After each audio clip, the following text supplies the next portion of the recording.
하나님의 말씀을 보시겠습니다. 하나님의 말씀은 이사야서 8장 13절에서 15절까지 보시겠습니다.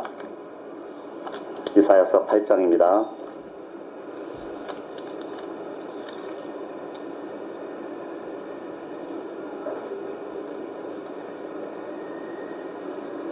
이사야서 8장 13절부터 15절까지 찾으신 줄 알고 제가 봉독에 올리겠습니다. 만군의 여호와 그를 너희가 거룩하다 하고 그로 너희의 두려워하며 놀랄 자를 삼으라. 그가 거룩한 피할 곳이 되시리라. 그러나 이스라엘의 두 집에는 거치는 돌, 걸리는 반석이 되실 것이며 예루살렘 거민에게는 함정, 올무가 되시리니 많은 사람들이 그로 인하여 거칠 것이며 넘어질 것이며 부러질 것이며 걸릴 것이며 잡힐 것이니라. 아멘.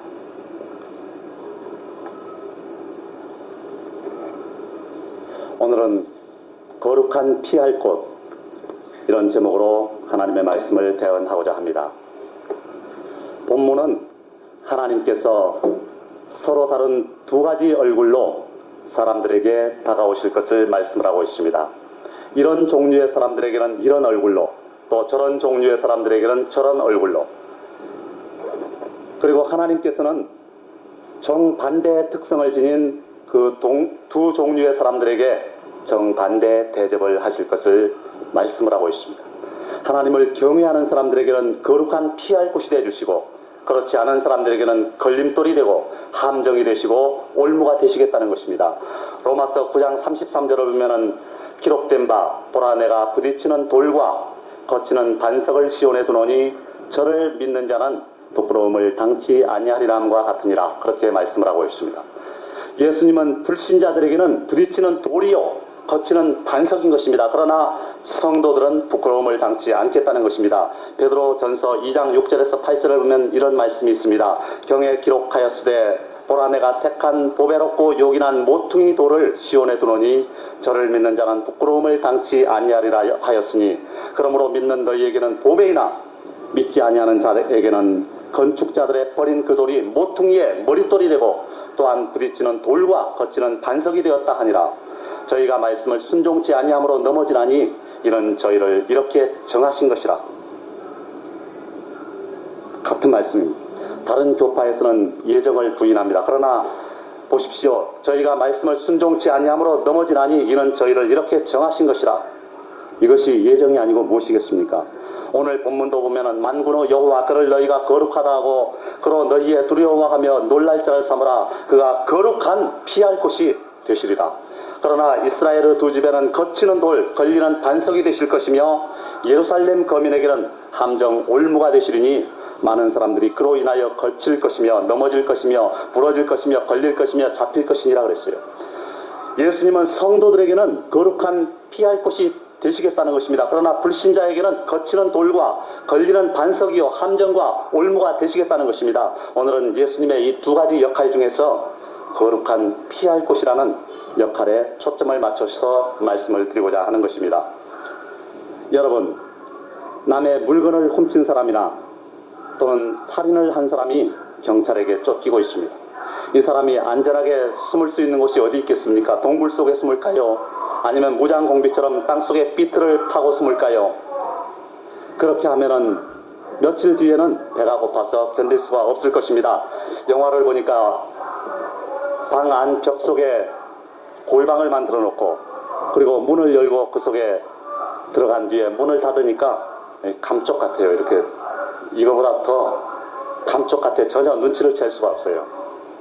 벽 속에 분명히 방이 있는데 밖에서 보면은 그냥 벽이에요.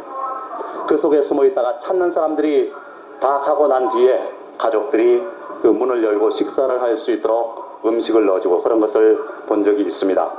그러나 이런 생활을 영원히 계속할 수는 없는 것입니다. 이와 같이 죄를 지은 사람이 숨을 곳은 별로 없어요. 그렇지만 죄가 없는 사람이 쫓기고 있을 때는 숨을 곳이 많습니다. 어디요?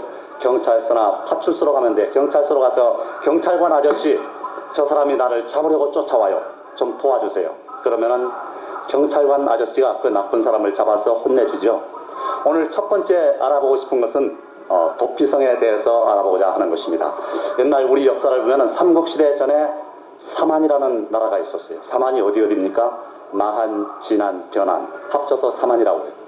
그런데 이 사만 시대 때는 정치는 군장이라고 부르는 왕이 하고 종교는 천군이라고 부르는 제사장이 관장을 했습니다. 그리고 이 제사장 천군이 사는 곳을 소도 또는 소떼라고 불렀어요.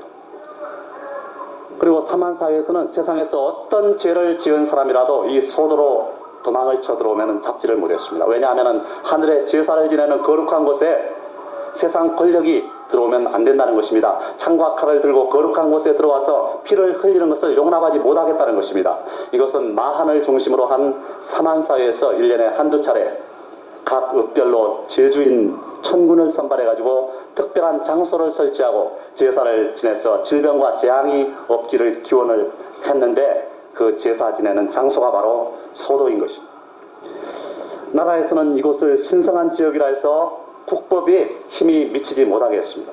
죄인이 이곳으로 도망을 쳐 들어오더라도 그를 돌려보내거나 또는 잡아갈 수 없게 했어요. 그런데 놀라운 것은 우리나라뿐만 아니라 옛날 이스라엘에도 이런 제도가 있었다는 것입니다. 도피성이라는 게 있었는데 뭐냐? 잘못해서 실수로 살인을 한 사람이 도피성에 들어오면 그 사람을 죽이지 못하게 했어요. 도피성이란 말이 무슨 뜻일까요? 도피성, 도망하여 피하는 성이지. 도망하여 피하는 성인 것입니다. 도피라는 말이 도망하여 피한다 그런 말 아닙니까? 그런데 이러한 도피성을 왜 만들었느냐? 그것은 하나님께서 명령하셨기 때문에 6개 성읍을 도피성으로 만들어라. 도피성을 6개를 만들어라 명령하셨기 때문인 것입니다. 그리고 민수기 35장 6절을 보면 이 성읍들은 제사장 지파였던 레위 사람들에게 줬어요. 그래서 이스라엘에는 도피성이 6개가 있었으니 여호수아 20장을 보면 그 이름들이 나옵니다. 어디요? 갈릴리, 게데스, 세겜, 헤브론, 벳셀, 길르앗, 라못, 바산, 골란 이렇게 6군데. 그리고 하나님께서 도피성을 만들게 한 이유가 성경에 기록이 되어 있습니다. 여호수아서 20장 2절부터 보면 하나님이 이렇게 말씀합니다. 내가 모세로 너희에게 말한 도피성을 택정하여 부지 중 오살한 자를 그리로 도망하게 하라. 이는 피해 보수자가 그 뒤를 따라온다 할지라도 그들은 그 살인자를 그의 손에 내어주지 말지니 이는 본래 미워함이 없이 부지 중에 그 이웃을 죽였습니다. 그 살인자가 회중의 앞에 서서 재판을 받기까지나 당시 대제사장의 죽기까지 그 성읍에 거하다가 그 후에 그 살인자가 본성을 성읍 곧 자기가 도망하여 나온 그 성읍의 자기 집으로 돌아갈지니라 그렇게 말씀을 하고 있습니다. 요즘 말로 하면 모르고 실수로 사람을 죽인 과실치사범을 위한 제도인 것입니다. 말하자면 피살자 가족들이 홧김에 재판도 하기 전에 이 살인자를 죽이는 것을 방지하기 위해서 만들어 놓은 제도예요. 민수기 35장 10절에서 12절에도 보면은 이렇게 말하고 있습니다. 이스라엘 자손에게 말하여 그들에게 이르라. 너희가 요단을 건너 가나안 땅에 들어가거든 너희를 위하여 성읍을 도피성으로 정하여 그릇 살인한 자로 그리로 피하게 하라. 이는 너희가 보수할 자에게서 도피하는 성을 삼아 살인자가 회중 앞에 서서 판결을 받기까지 죽지 않게 하기 위함이니라.